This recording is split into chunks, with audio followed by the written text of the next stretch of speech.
भारत के नवीकरणीय ऊर्जा क्षेत्र के लिए एक ऐतिहासिक कदम उठाते हुए एनएसई सोलेक्स में सूचीबद्ध एक प्रमुख सोलर मैन्युफैक्चरर सोलेक्स एनर्जी लिमिटेड ने सोलर सेल निर्माण में उन्नत अनुसंधान एवं विकास और तकनीकी सहयोग के लिए जर्मनी की आईएससी कॉन्स्टोज के साथ एक करार एमओयू पर हस्ताक्षर किए।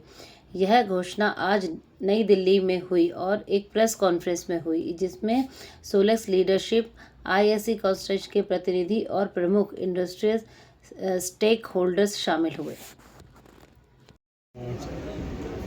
क्या है ये और किस टेक्नोलॉजी के साथ आपने डेवलप किया? ये जो आमतौर पर अभी इंडिया में मोनोपर की टेक्नोलॉजी चलती है, टॉपकॉन टेक्नोलॉजी चलती है।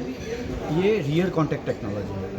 टॉपकॉन टेक्नोलॉजी और रियर कॉन्टैक्ट टेक्नोलॉजी में जो बदलाव है वो ये है कि टॉपकॉन टेक्नोलॉजी में आगे भी काफ़ी वायर्स होते हैं जो कि इलेक्ट्रॉन का फ्लो होता है, इलेक्ट्रिसिटी जो जनरेट होता है उसको आगे से भी कंडक्ट करती है। सो आगे जो सोलर सेल का जो सरफेस होता है, जो सन एनर्जी कैप्चर करने के लिए जो जगह मिलती है वो कम मिलती है। रियर कॉन्टैक्ट में क्या होता है कि आगे कोई कॉन्टैक्ट नहीं है, सारा पूरा कॉन्टैक्ट पीछे की साइड पे है। तो ये आगे का सरफेस उनको पूरा मिलेगा और पीछे की साइड से भी वो सन तो रिफ्लेक्शन वाली लाइट से कैप्चर करेगा।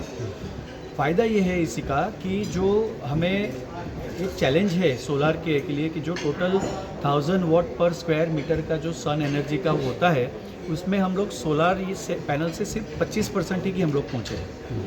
इंडस्ट्री काम कर रही है कि ये 25% जो मतलब 75% अभी बाकी है। बहुत सारा R&D होगा और फ्यूचर में ये एफिशिएंसी बढ़ेगी। तो this is a step towards that improvement of efficiency. Germany company के साथ आप लोगों ने आज एमओयू साइन किया है, क्या एमओयू? ये एमओयू इंडिया में ऐसा है कि हम लोग ने मैन्युफैक्चरिंग तो काफ़ी अभी कैपेसिटी बिल्टअप कर दिया है, लेकिन हमारा R&D में हम लोग प्रैक्टिकली ज़ीरो है। सोलर टेक्नोलॉजी की बात करें तो बहुत सारी छोटी छोटी R&D हो रही है, लेकिन वो कमर्शियलाइज नहीं हो पा रही है। हमारा सोलेक्स का अप्रोच ये है कि विदाउट R&D हम लोग बहुत लंबा मैन्युफैक्चरिंग में नहीं जा पाएंगे। जो डिपेंडेंसी है जो फॉरेन कंट्रीज़ पे R&D पे, टेक्नोलॉजी पे, वो हम लोग कम नहीं कर पाएंगे। इंडिया को सोलार का इंडिपेंडेंस चाहिए तो हमें R&D में भी काम करना पड़ेगा, अपनी खुद की टेक्नोलॉजी डेवलप करनी पड़ेगी जो इंडिया कर सकता है, लेकिन अभी तक वो अप्रोच नहीं था। सोलेक्स ये शुरू कर रहा है जर्मन कंपनी के साथ में, क्योंकि German they are the innovators. अभी तक जो सोलार की टेक्नोलॉजी है काफ़ी सारी टेक्नोलॉजी जर्मन्स ने ही इन्वेंट की है। तो हम लोग उनको वापस लेके आ रहे हैं, इंडिया में हमारे साथ काम करें और ये टेक्नोलॉजी जो एफिशिएंसी की बात है वहाँ पे हमें सपोर्ट करें। और इंडिया के जो हमारा यूथ है, जो यंगस्टर्स है, जो फिजिसिस्ट है, जो केमिस्ट है, इनको एक मौका मिले कि R&D में हम लोग अपना खुद का कुछ कर पाए, जो अभी तक मौका नहीं था।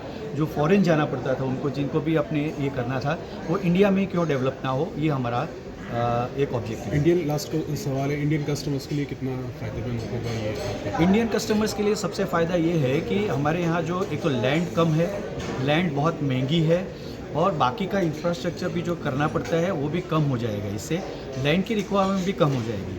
2010 के अंदर 1 मेगावाट सेटअप करने के लिए हमें, जैसे मैंने कहा था, 7 एकड़ लैंड की ज़रूरत थी, वो अभी 2.5 एकड़ लैंड की ज़रूरत पड़ेगी। तो काफ़ी लैंड बच रही है हमारे यहाँ। इतना ज़्यादा सोलार करना है तो लैंड अवेलेबल भी हो रही है, तो ये बहुत बड़ा फ़ायदा है। ठीक है सर, थैंक यू।